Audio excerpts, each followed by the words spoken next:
Senhor esteja convosco. Proclamação do Evangelho de nosso Senhor Jesus Cristo, segundo São Mateus.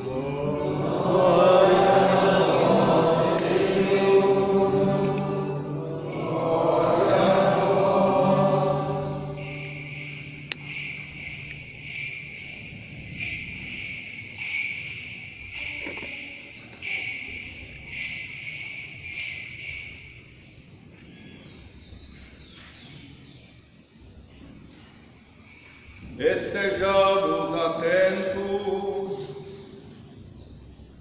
Naquele tempo, vendo Jesus as multidões, subiu ao monte e sentou-se.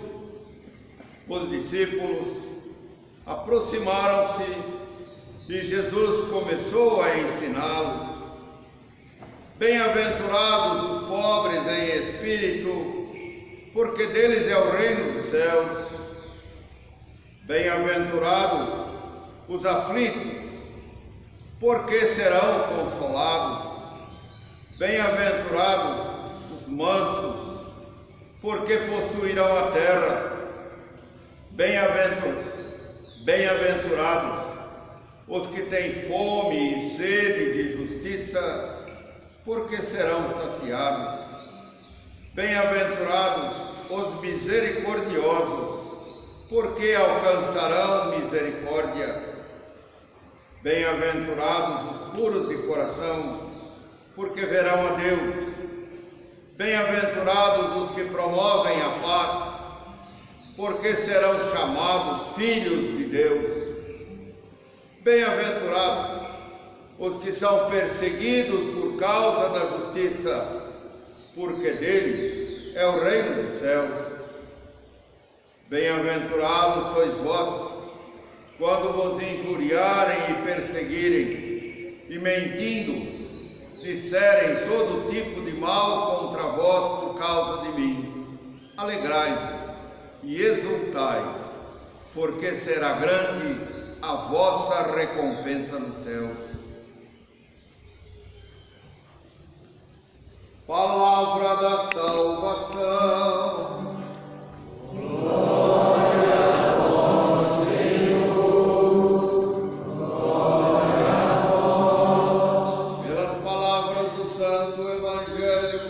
Sejam perdoados os nossos pecados.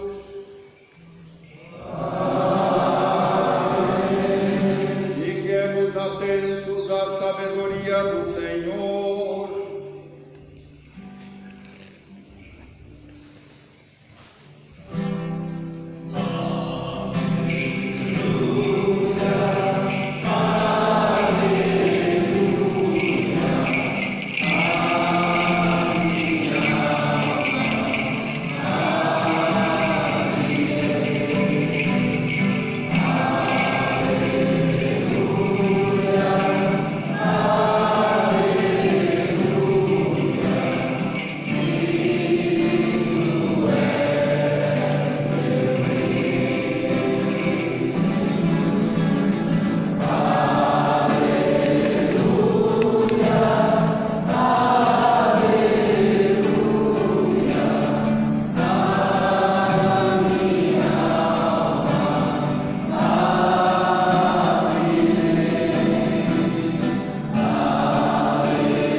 A igreja celebra hoje uma grande solenidade. Uma solenidade que une a terra e os céus. A solenidade de todos os santos. os santos que já estão no céu, na glória de Deus, e os santos que caminham ainda nessa igreja peregrina rumo aos céus.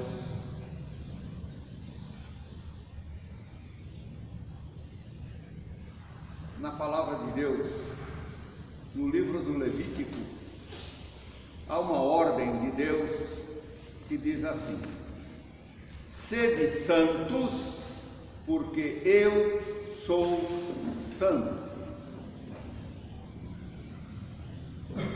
E este versículo do Levítico é repetido depois por Jesus: sede santos, porque o vosso Pai Celestial é santo.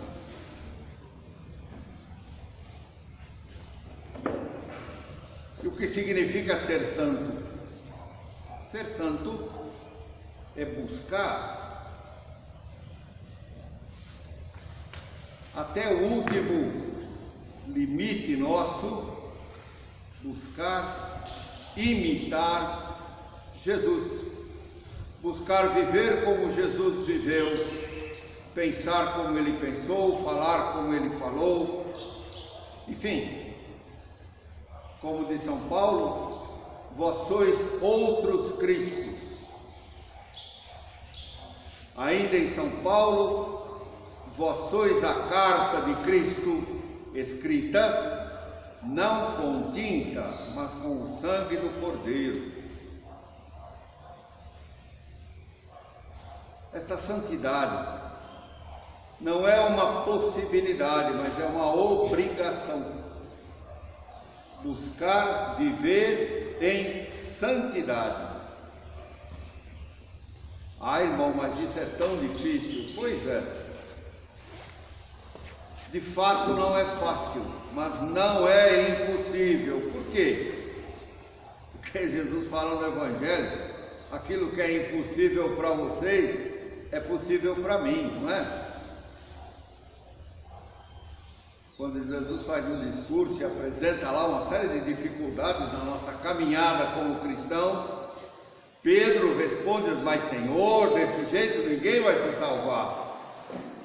Jesus diz: Pedro, fica tranquilo, Pedro, o que é impossível para vocês é possível para mim.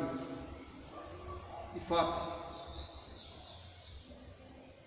há um momento em nossas vidas no qual recebemos todas as graças necessárias para vivermos uma vida de santidade.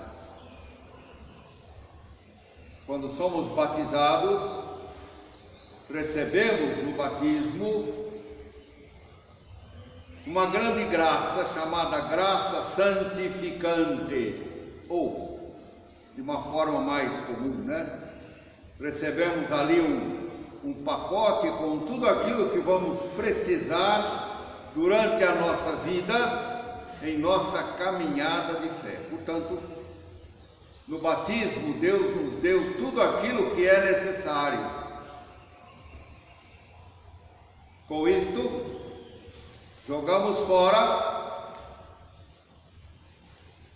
uma frase que se tem falado bastante por aí, que é uma heresia. A frase diz assim: Deus não escolhe os capacitados, mas capacita os escolhidos. No seu batismo, Deus te deu todas as graças. E se Ele te deu as graças, a tua parte, a tua obrigação é corresponder com estas graças. Mas é difícil, ninguém falou que é fácil, mas você conta com a graça de Deus. Não somos santos sozinhos,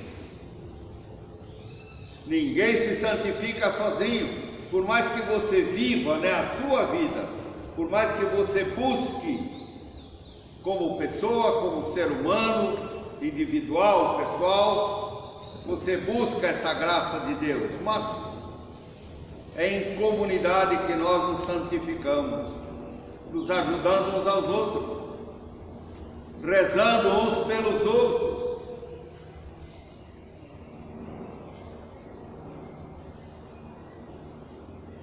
esta oração uns pelos outros faz parte da nossa vida cristã. Além da atitude nossa, além do exemplo, e não devemos viver bem a fé só pela vaidade de ser exemplo, não, porque é obrigação nossa. E quando vivemos a fé e testemunhamos com a nossa vida, que viver a fé, viver com o Senhor, vale a pena, com certeza nos tornamos luz. E quem busca a luz, com certeza se aproximará de nós, para que nós ajudemos a que essa pessoa, esse irmão, essa irmã também encontre essa luz que é Jesus.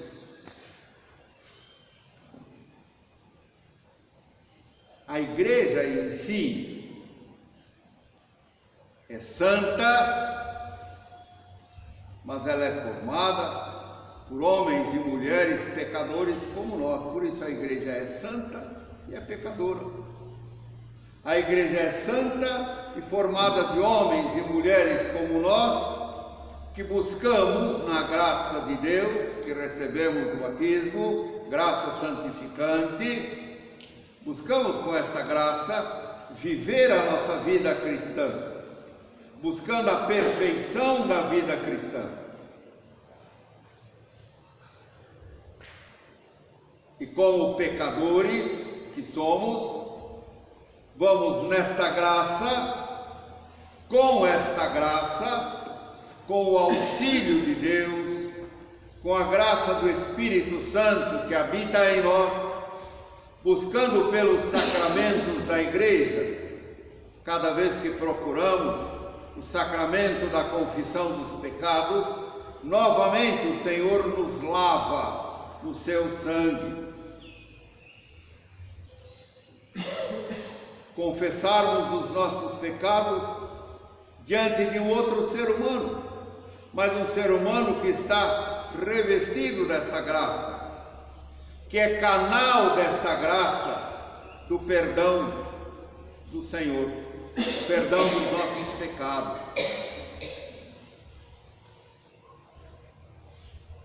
Estavam lá depois da ressurreição de Jesus, permaneciam ainda, reunidos, e com medo ainda, dos judeus. E Jesus aparece no meio deles e diz: a paz seja convosco. E soprou sobre aqueles apóstolos e disse: aqueles a quem vocês perdoarem os pecados serão perdoados. Aqueles a quem vocês não perdoarem não serão perdoados.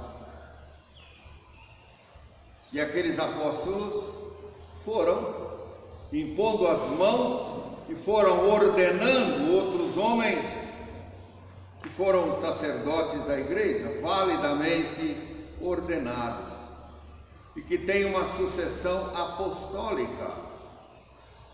O que é isso, sucessão apostólica?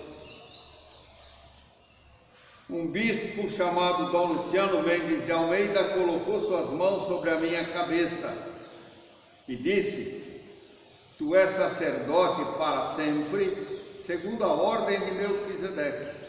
E um outro bispo colocou as mãos sobre a cabeça dele, e um outro sobre esse bispo. E se a gente for construir esta árvore genealógica, eu vou saber de qual apóstolo que eu sou descendente como sacerdote.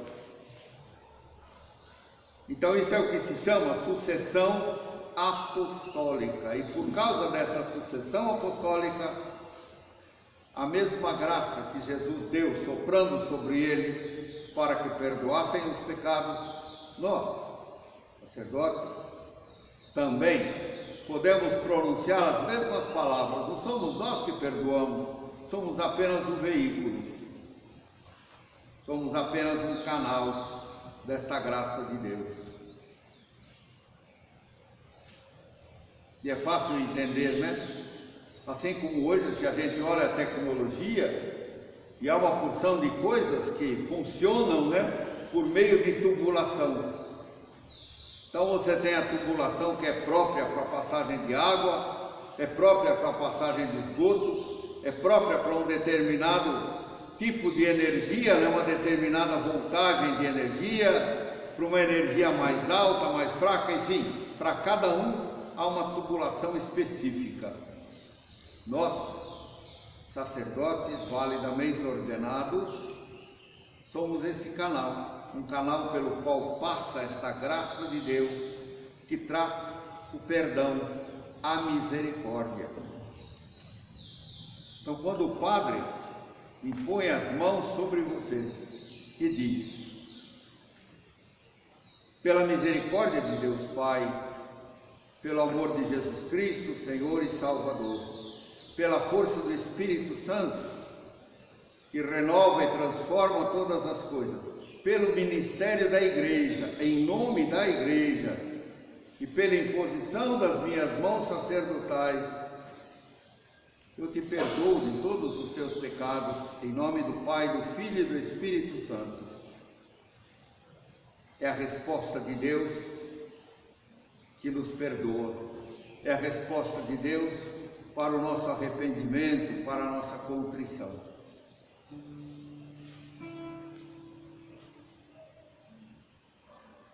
Portanto, temos canais na igreja para buscar essa santidade, o perdão dos pecados, a Eucaristia, o corpo e o sangue do Senhor. Quem come da minha carne e bebe do meu corpo tem vida. Quem come da minha carne e bebe do meu sangue tem vida. Permanece em mim e eu permaneço nele.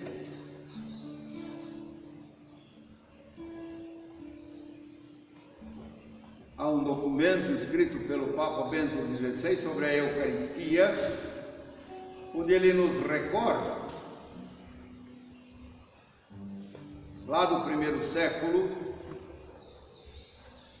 quando um dos padres da igreja dizia, um dos padres apostólicos, porque vieram logo depois dos apóstolos, que dizia: onde está a Eucaristia, está a igreja.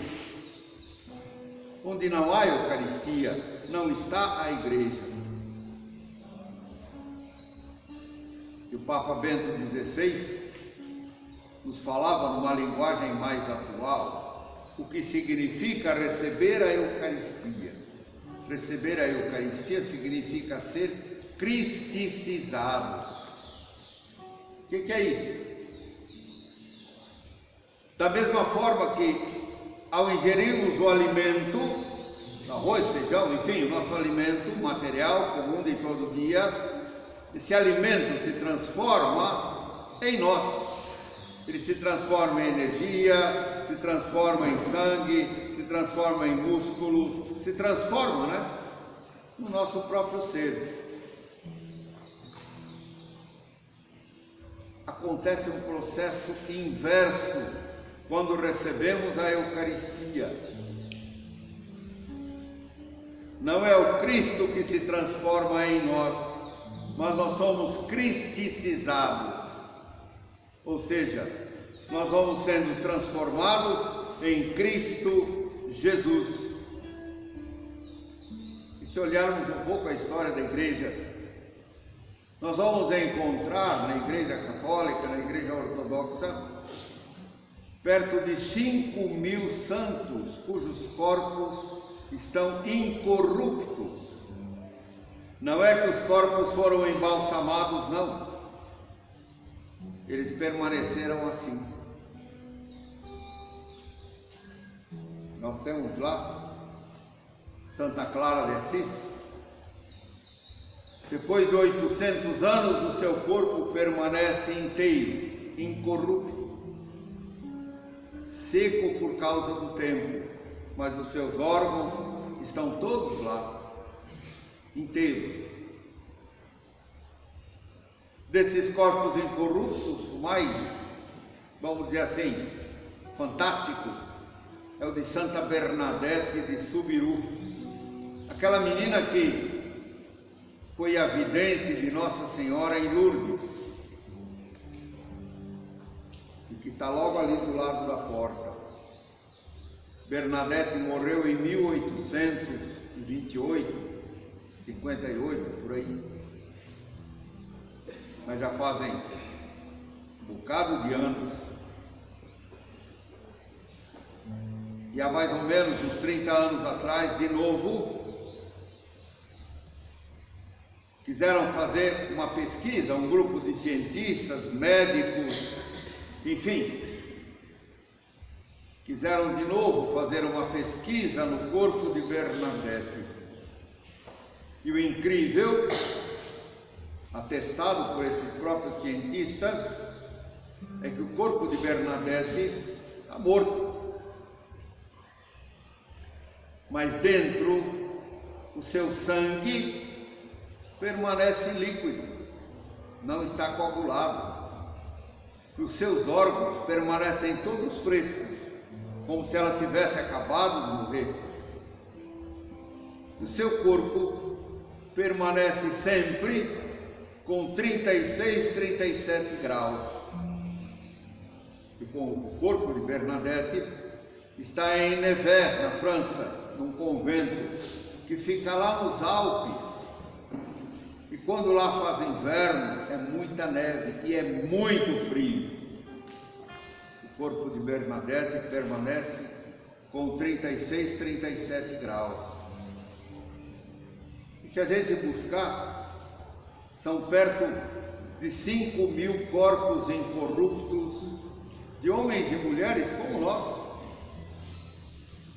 que buscaram viver essa santidade, que acreditaram naquela graça santificante que receberam no batismo, que acreditaram na palavra de Jesus que diz: o que é impossível para vocês é possível para mim.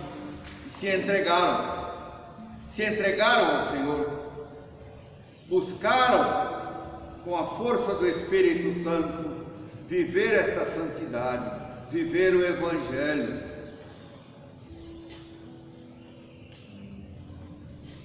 O Evangelho é simples, é feito para os simples. E o que a gente encontra hoje, encontramos um fenômeno de querer adaptar o Evangelho aos tempos atuais. O Evangelho não necessita de atualização, porque ele é palavra de Deus, e porque é palavra de Deus sempre está atualizado. É a palavra do Deus que é, não é a palavra do Deus que era e que eu preciso, modernizar. Nem é a palavra do Deus que será, não sei o que é o futuro, mas é a palavra do Deus que é. E quando ele é, não precisa de atualização. Mas infelizmente, não é?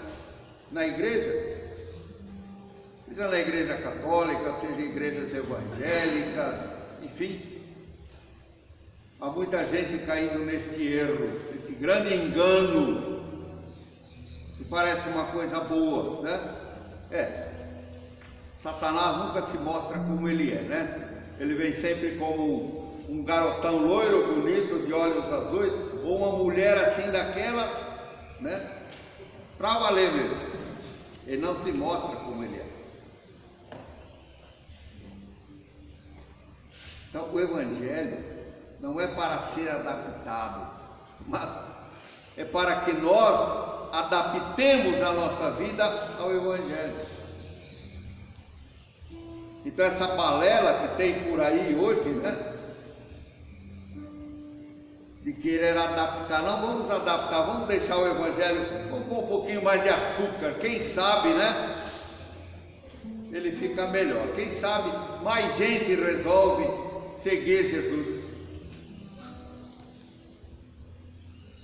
Jesus diz assim: olha, quem quiser me seguir, não tem problema, morra para si mesmo, renuncie-se a si mesmo, tome a sua cruz e me siga. Adaptar o Evangelho ao mundo não é morrer para si, não. É tentar tornar as coisas, mais palatáveis, É tentar fazer uma cruz de isopor para pôr nas costas. Uma cruzinha de isopor, não é? Não, mas a minha cruz de isopor, mas ela é grande. Quanto é que pesa o isopor? Qual o tamanho de um pedaço de 1 quilo de isopor? Pois é. Querer adaptar o Evangelho ao mundo é colocar uma cruz de isopor nas costas.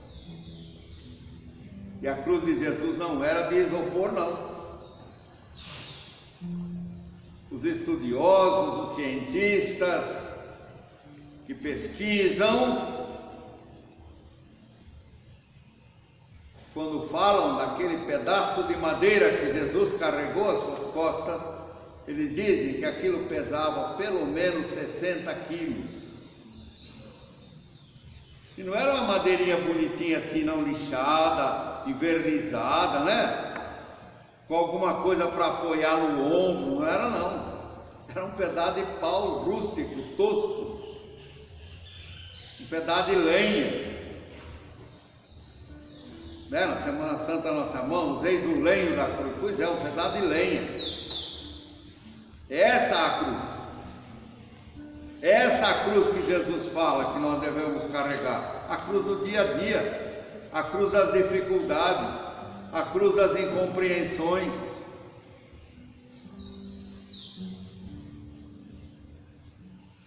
A cruz de ter que aguentar e suportar o outro que é chato do nosso lado e louvar a Deus pela vida dele. A cruz de glorificar a Deus pelas dificuldades que me aparecem na vida, pela enfermidade, por todo tipo de problema. São Paulo diz: em tudo dai graças, porque esta é a vontade de Deus a vosso respeito.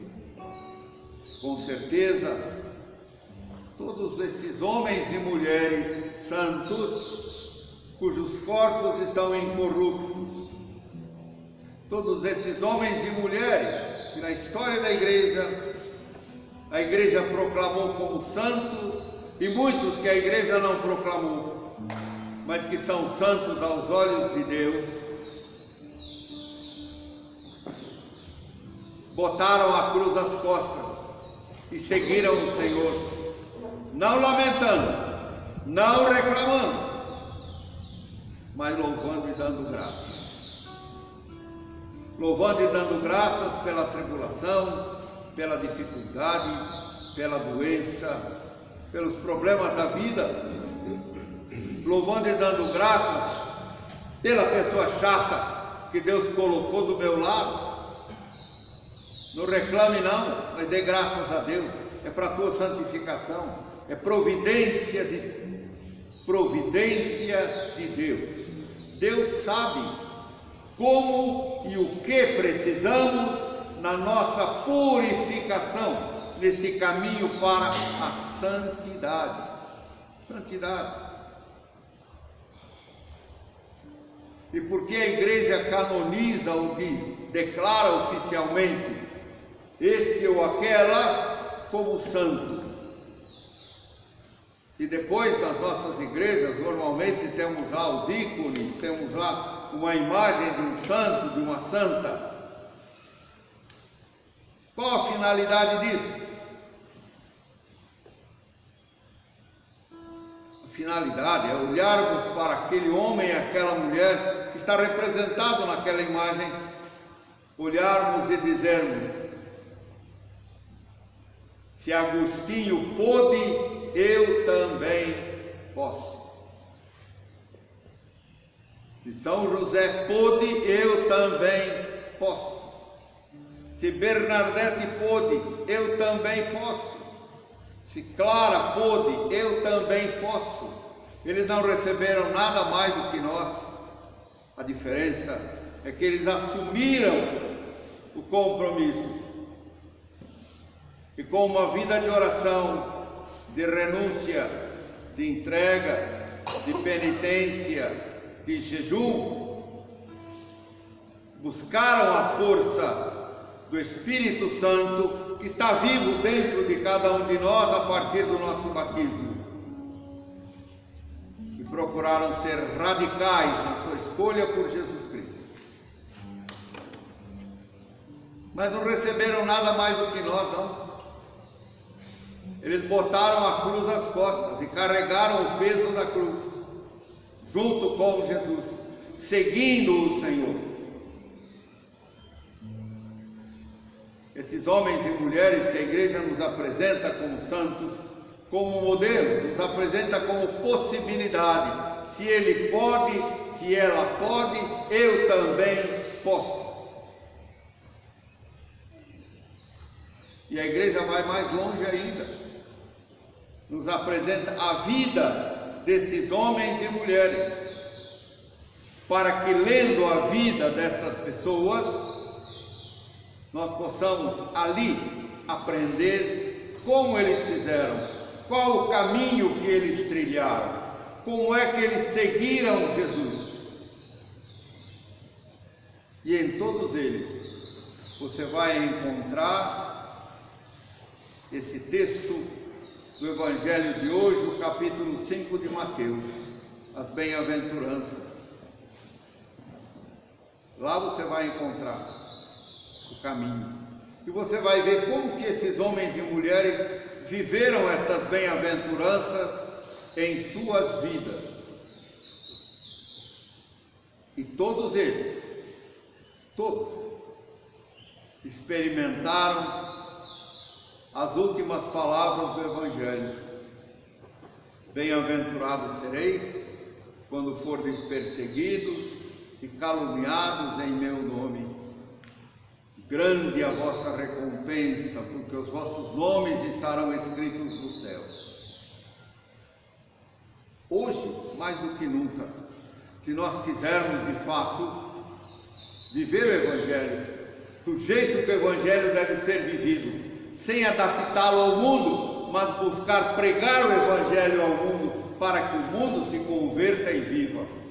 O mundo é que deve converter-se ao Evangelho, não o contrário. Quando fazemos o contrário, é obra de Satanás. Não é esse o trabalho da igreja. O trabalho da igreja é trazer o mundo para Cristo, pelo Evangelho. Não é adocicar o Evangelho, né? Ou, como dizem alguns, né? Leonardo Boff e companhia bela, um monte de hereges, né?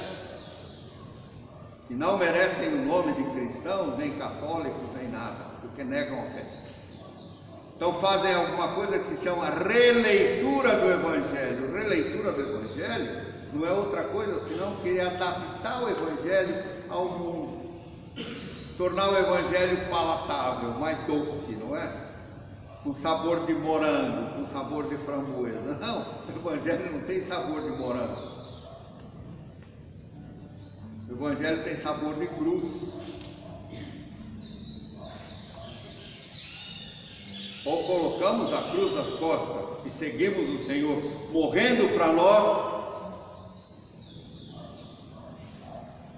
e encarnando na nossa vida, no dia a dia, o Evangelho, e sendo fiéis no cumprimento, na vivência desta palavra do Evangelho, ou vivemos uma mentira. Vivemos uma mentira. Viver as bem-aventuranças. E vou encerrando com o texto do Apocalipse, né? O tal dos 144 mil.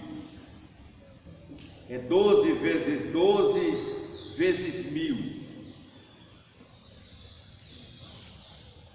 Quem são esses 144 mil?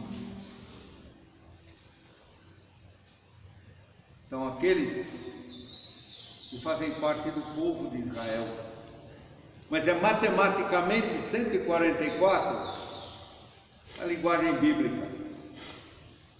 É a linguagem bíblica.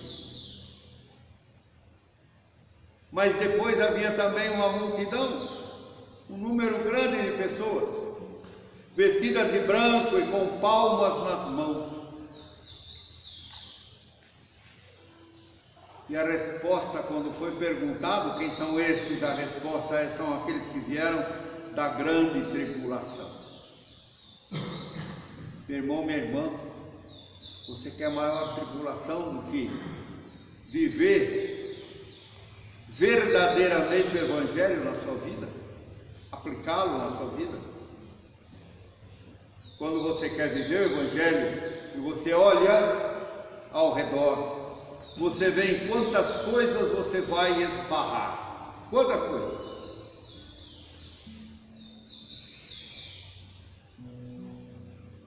Hoje você esbarra numa porção de leis, que aparentemente organizam as coisas, aparentemente é para fazer o bem, mas na verdade não são não. Muitas delas que nos impedem de fazer o nosso trabalho, que nos impedem de acolher aqueles que nos procuram. Temos duas opções: ou colocamos um torrãozinho de açúcar na boca e vivemos aquilo que as leis determinam, mesmo sabendo que elas não são corretas e são injustas, mesmo sabendo que muitas delas não estão de acordo com a palavra de Deus, e damos a cara a tapa e somos fiéis a Jesus. Quem vos acolhe, a mim acolhe. E acolhemos Jesus ou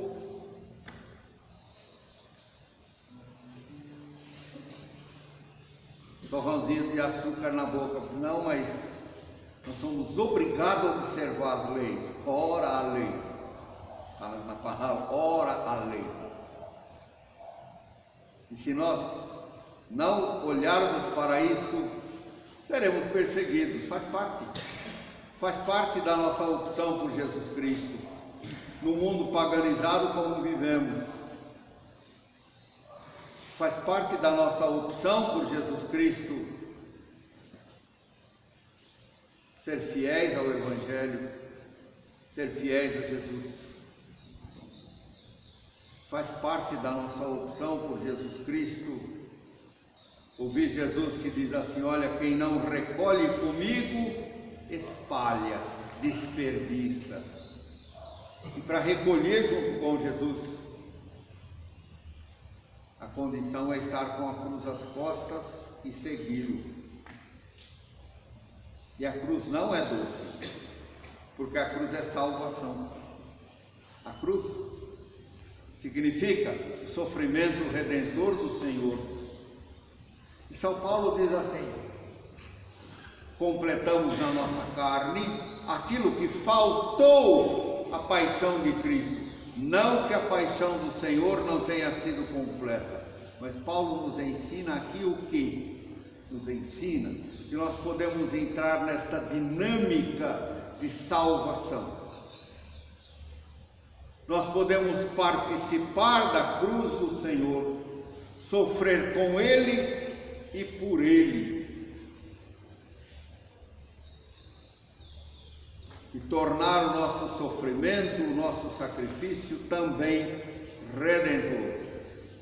Quando sofremos e oferecemos a nossa dificuldade, o nosso sofrimento por uma intenção, estamos participando da cruz, estamos sendo redentores com Jesus, por Ele, não por nós, mas pela graça dEle, na pessoa dEle, no nome dEle. Quando damos graças e louvamos o Senhor no sofrimento, na dificuldade, na perseguição, na frustração, entramos nessa dinâmica de salvação. Jesus é o Salvador. E Ele é de fato o Salvador e o único, não há outro. É por Ele que somos salvos. É Ele que é o nosso intercessor e único, não há outro. Mas lembremos, São Paulo nos ensina que a igreja não é povo de Deus. O povo de Deus são os judeus, que a seu tempo se converterão a Cristo. É problema de Deus, não é nosso. Só rezarmos por eles, essa é a nossa parte. O resto não depende de nós. São Paulo nos ensina dizendo: nós somos o corpo de Cristo. O corpo de Cristo. Lá na carta aos Coríntios, capítulo 11, 12, 13, ele fala dos dons do Espírito Santo, etc. Ele fala: nós somos o corpo de Jesus, cujo corpo tem uma cabeça, e a cabeça é Jesus Cristo. E nós somos membros desse corpo, pequeninas células desse corpo. Mas quem comanda e coordena todo esse corpo, que é a igreja, é a cabeça, é Jesus Cristo. Jesus Cristo é o nosso único intercessor, mas como membros do corpo desta cabeça, nele, com ele, por ele, podemos interceder uns pelos outros.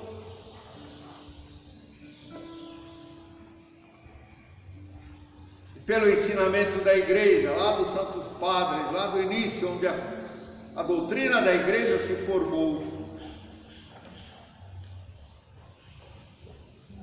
E eles nos ensinam que a igreja, podemos entendê-la racionalizando um pouco para a nossa compreensão. Temos uma igreja triunfante. Aqueles que morreram já alcançaram a salvação, já estão em Deus. Temos uma igreja chamada padecente, aqueles que estão na antessala, na sala de espera do céu, que nós chamamos de purgatório, porque é impossível vermos a Deus se não estivermos plenamente purificados. E como somos pecadores, e morremos como pecadores, mesmo que tenhamos buscado uma vida de santidade, morremos como pecadores. E às vezes ainda precisa mais alguma coisinha que ficou para trás, mais alguma coisinha que precisa ser purificada. Então Deus, na sua misericórdia, nos permite mais esta graça. Quer dizer, a certeza da salvação já existe, mas para contemplar Deus, para entrar no céu, ainda falta alguma coisa. Então a igreja do céu, triunfante, vitoriosa, aqueles que já alcançaram, já estão em Deus. A igreja padecente, pela qual nós devemos rezar. Os que estão no purgatório não podem fazer nada por si, mas nós podemos fazer por eles. A partir do dia 2, a igreja concede que durante 8 dias nós possamos rezar por aqueles que ainda não entraram no céu, mas estão lá na sala de espera, mas que ainda não entraram no céu. Rezar por eles, porque são a igreja como nós. A igreja recomenda que se visite o cemitério. E no cemitério a gente recite a oração do creio. A gente recite um Pai Nosso, uma Ave Maria pelo Santo Padre. E com isto a igreja nos ensina, nós alcançamos indulgência plenária para as almas do purgatório. Essa indulgência plenária significa que aqueles que estão no purgatório, com a nossa oração, podem alcançar o céu. E temos a igreja peregrina. A igreja peregrina somos nós. que vamos caminhando, buscando viver essa vida de santidade, carregando a nossa cruz, louvando e dando graças a Deus, porque é a vontade de Deus a nosso respeito, buscando viver e encarnar o Evangelho, buscando ser outros Cristos, buscando ser a carta de Cristo, escrita não com tinta, não com tinta, mas com sangue do Cordeiro, buscando ser esta carta de Cristo que muitos irão ler. Muita gente nunca vai ter uma Bíblia nem um Evangelho na mão, e talvez até tenha isso em casa, mas não vai dar muita importância para isso não. Mas quando olha a nossa vida, o nosso testemunho, o nosso exemplo, aí nós estamos sendo uma palavra viva na vida dessas pessoas.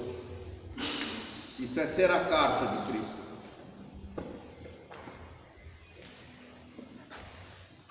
Mas o livro do Apocalipse nos diz que havia também uma grande multidão que se inclinava e cantava diante do trono do Cordeiro: Santo, Santo, Santo, Santo, Santo, Santo. O que nós cantamos no início da celebração e o que vamos cantar daqui a pouco, na oração eucarística. Somos o povo peregrino, o povo que caminha, o povo que nos ajudamos uns aos outros nessa caminhada, sendo testemunho uns para os outros em Cristo Jesus, intercedendo, rezando uns pelos outros, porque Jesus Cristo é a cabeça desse corpo. Nele, nesta cabeça que comanda todo o corpo, quando intercedemos uns pelos outros, como cremos, os santos intercedem por nós, porque fazem parte dessa igreja, porque fazem parte deste mesmo corpo que é a igreja, porque essa intercessão é possível, porque não somos nós sozinhos que intercedemos, nós intercedemos na intercessão de Jesus, nós intercedemos nessa dinâmica da intercessão de Jesus como cabeça do corpo. É nele, por ele e com ele que nós intercedemos. Por isso as nossas orações na igreja sempre terminam por Jesus Cristo nosso Senhor, ou por nosso Senhor Jesus Cristo, ou um pouco mais longo, mas diz a mesma coisa. A nossa oração por nós mesmos, mas quando nós rezamos em nome de Jesus, por Jesus, com Jesus, em Jesus, aí podemos interceder. Então a igreja é esse corpo, cuja cabeça é Jesus. Por isso, podemos rezar uns pelos outros. Por isso podemos pedir aos santos, aos anjos, que rezem conosco, rezem por nós, que nos ajudem nessa caminhada. Não estamos sozinhos. Há uma grande multidão que já caminhou antes de nós. Há uma multidão que nos mostra que isso é possível. Isto é possível.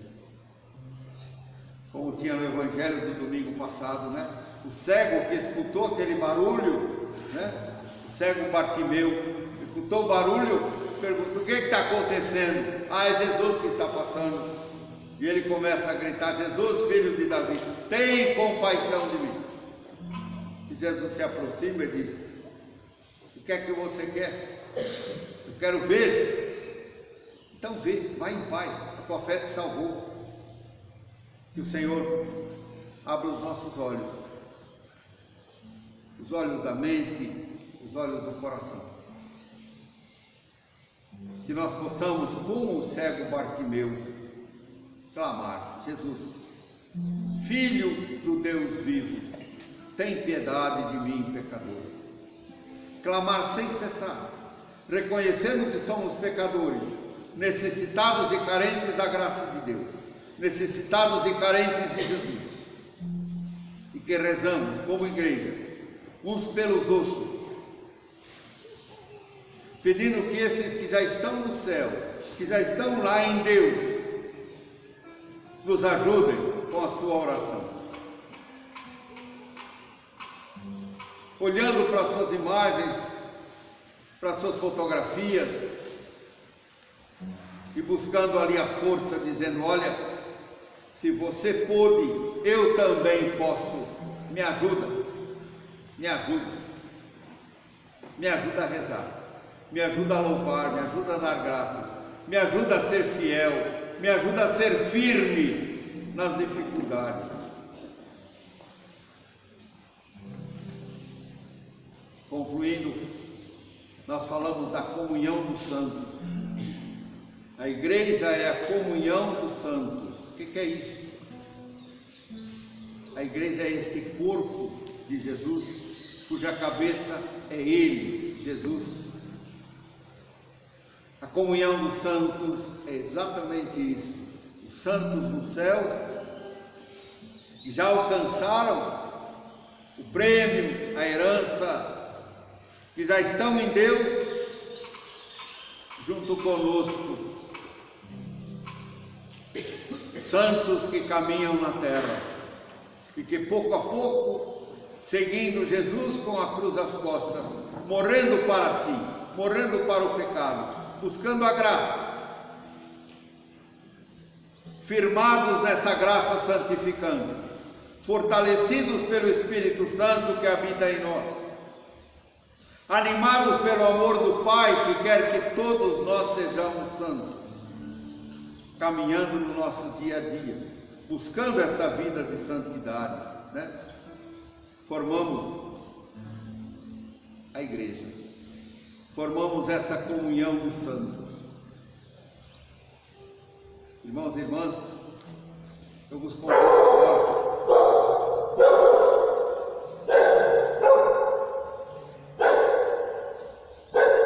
o diabo não gosta quando a gente fala dessas coisas, né? É verdade, verdade. Tenho tido essa experiência, né? Às vezes quando são algumas coisas importantes, a cachorrada começa a latir. Eu os convido agora, juntos, a rezarmos uns pelos outros, colocando as nossas mãos em quem está à nossa direita, em quem está à nossa esquerda, intercedermos uns pelos outros, para que o Senhor faça com que esse irmão que está do meu lado tenha coragem de morrer para si e viver para Jesus. Tenha coragem de carregar a sua cruz, louvando, dando graças, bendizendo ao Senhor. Tenha coragem de assumir esse evangelho. Tenha coragem de buscar nesse pacote da graça santificante que você recebeu no batismo, as graças necessárias para viver já aqui a santidade que Deus quer. Sede santos como o vosso Pai Celestial é santo. Amém. Rezemos uns pelos outros. Agora, intercedemos. Põe a mão em quem está do seu lado. Conosco Deus, nosso Pai, te glorificamos, te louvamos, te bendizemos, ó Deus, e te damos graças pela vida desse meu irmão, dessa minha irmã que está aqui ao meu lado, Senhor. Ó Deus Todo-Poderoso, em nome de Jesus, toca nesse meu irmão, nessa minha irmã. Derrama, Senhor, em plenitude o teu Espírito Santo. Batiza esse meu irmão, essa minha irmã, com o Espírito Santo. Concede, Senhor, apresentando esses dons de maneira especial. Os dons que nos ajudam a buscar a santidade. Para sermos santos como tu és santo, Senhor. Por nós mesmos, ó Deus, nada podemos. Mostra-nos, Senhor, manifesta a tua vontade para nós. Por nós mesmos, Senhor, não podemos fazer nada, mas com a tua graça, Senhor, na força do teu Espírito, atraídos pelo amor do Pai, isso é possível. Ó Deus,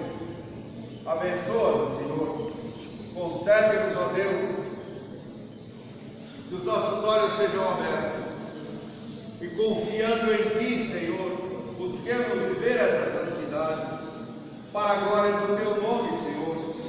Faz em cada um de nós, Jesus, esta carta escrita com o Teu sangue derramado no Calvário, para que muitos, olhando o nosso testemunho, a nossa vida, queiram buscar-te também, Senhor, experimentar como nós, conosco, a Tua glória e o Teu louvor. Senhor, que tudo seja para a honra, a glória e o louvor do vosso nome, Senhor Deus. Por isso, nós queremos agora, com um canto, fechar essa nossa oração, um canto de louvor, bem louvor.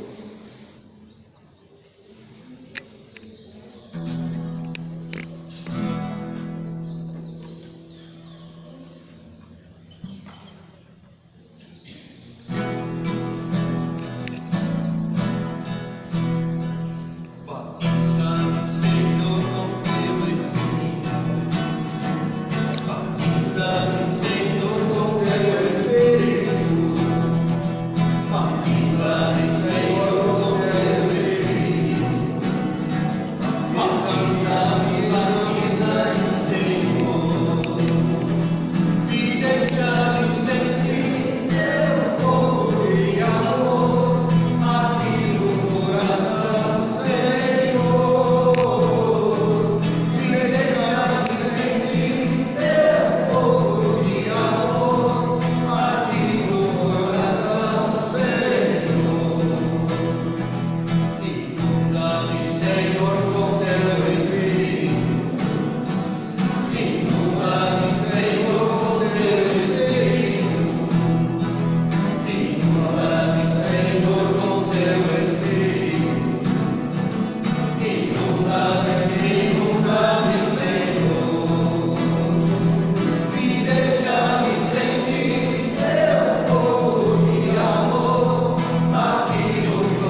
a nossa fé. Creio